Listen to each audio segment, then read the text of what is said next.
মানুষকে ভালোবাসবেন, সেই ভালোবাসার জায়গা থেকে আর অধিকার বলেন আর আমার হক বলেন, একটা কথা বলে দিয়া দেবো, যুবক জীবনে কোনোদিন আপনি মা বাবার মনে কষ্ট দিবেন না।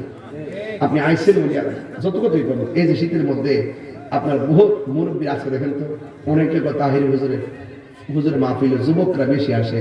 আরে বেটা, যুবক মানে সারাটা বাড়ি খুঁজতে একটা মুরব্বী পাওয়া যায় না। সব মুরব্বী গুলো আমরা সাইরা চলে গেছে, যাই আল্লাহ পাক আমার বাপটারে বাঁচাই রাখছে, তারা কষ্ট দিয়ে না বাজার, মাটারে কষ্ট দিয়ে না বাজার। মেরাদের ওয়াজটাতে কয়েকটা কথা কইছে আজকে, নামাজটা চাইলেন না আর মা বাপরে কষ্ট দেন না, ওয়াজ সব বাদ দিয়ে দেন, শুধু দুইটা জিনিস মানেন, তাইলে আমার ওয়াজটা আজকে ধন্য হয়ে যাবে। কথা কোন ঠিক না বেঠি? আর বড় করে কোন ঠিক না বেঠি?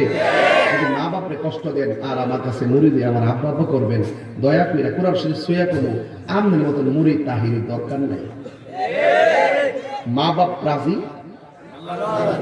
বাবাকে তোমরা কাবা জানিও, মাদিনা জানিও, মাকে যদি গো তারা বেঁচে থাকে, ওই আমি সেবি নাই, সেবিতে পারি নাই, সেবি আমার উম্মত, সেবি আমার উম্মত, সেবি আমার উম্মত।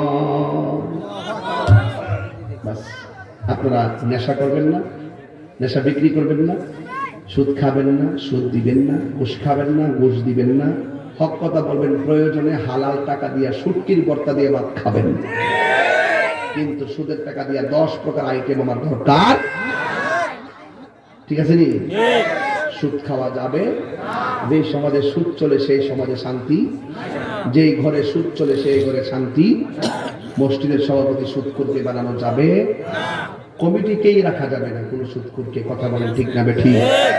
সুদ কি হালাল না হারাম? কি মোল্লার কথা না আল্লাহর কথা?